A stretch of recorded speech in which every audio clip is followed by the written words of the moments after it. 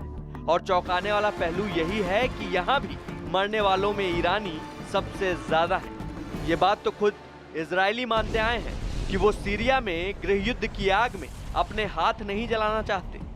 अलबत्ता ईरान के हथियारों को तबाह करने के लिए उसने बीते 7 सालों में 100 से ज्यादा हवाई हमले किए हैं, ताकि आतंकी संगठन हिजबुल्लाह पर रोक लगाई जा सके। और ये सीरिया की जमीन पर ईरान के खिलाफ किया गया इजराइल का अब तक का सबसे बड़ा हमला है। हालांकि मध्य एशिया के हालात ने तभी करवट लेने का इशारा कर दिया जब अमेरिका ने मंगलवार को ईरान परमाणु समझौते से खुद को अलग कर लिया। अमेरिकी राष्ट्रपति डोनाल्ड ट्रंप के इस फैसले के बाद ईरान में इसकी तगड़ी प्रतिक्रिया देखने को मिली, जिससे इस इलाके में तनातनी बढ़ने के आसार बनने लगे हैं। ईरानी राष्ट्रपति ने आगाह किया है कि इससे देश की मुश्किलें बढ़ेंगी। यकीनन एक सवाल तो खड़ा होता ही है कि आखिर ईरान एक बहुत बड़ा मुल्क है, जबकि इजराइल उसके मुकाबले कहीं छोटा देश। तो क्या यह वाकई बराबरी का मुकाबला है? चलिए आपको दोनों मुल्कों की फौजी ताकत का एक अक्स दिखाते हैं, जो इस बात का अंदाजा देने के लिए काफी होगा कि जंग के मैदान पर कौन किस पर भारी पड़ सकता है और क्यों।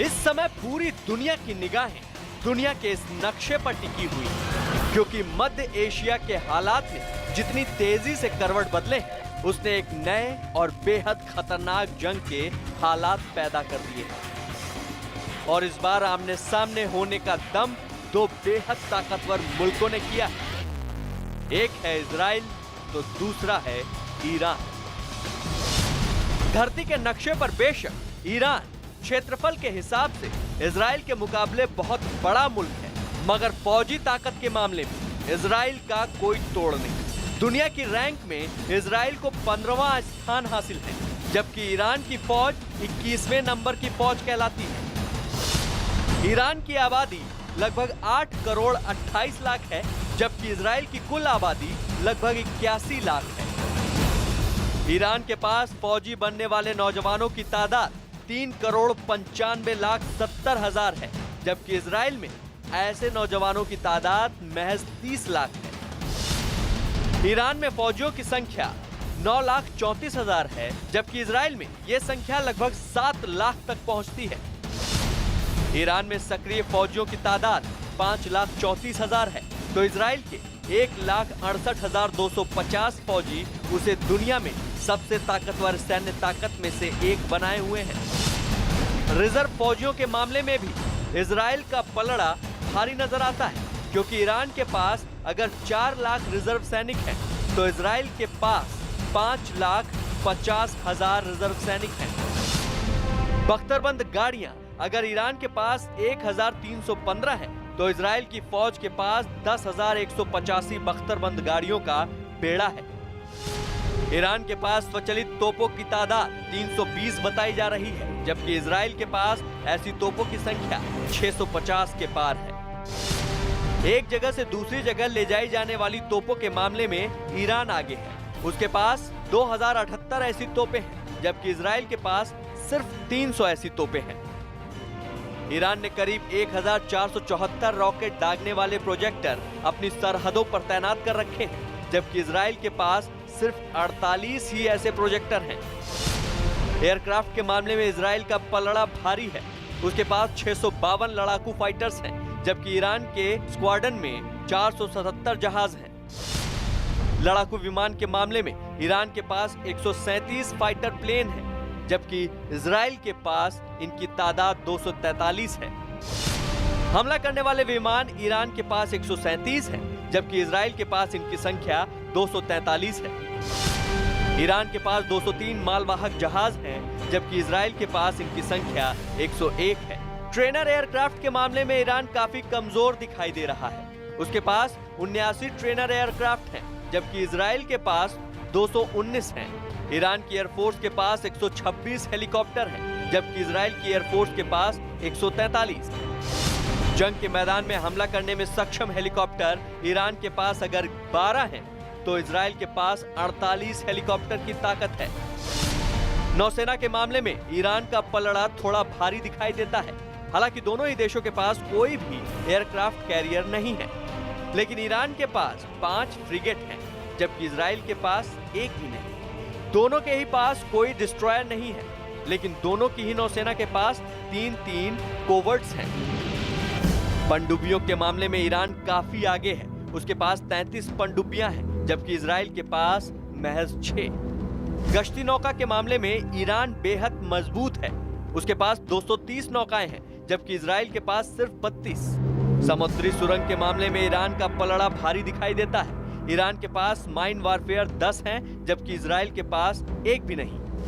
सैन्य तेल खपत के मामले में ईरान का कोई सानी नहीं। उसके सैनिक 18,70,000 बैरल हर रोज तेल की खपत करते हैं, जबकि इजराइल के सैनिकों के खाते में हर रोज 2,40,000 बैरल ही आता है।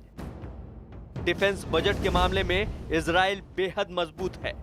ईरान का रक्षा बजट 6 अरब 30 करोड़ डॉलर का है, जबकि इजराइल का रक्षा बजट 15 अरब 50 करोड़ डॉलर है। न्यूक्लियर पावर के मामले में भी अभी ईरान का खाता नहीं खुला है, जबकि इजराइल के पास 80 से 120 तक छोटे मगर ताकतवर हथियार हैं।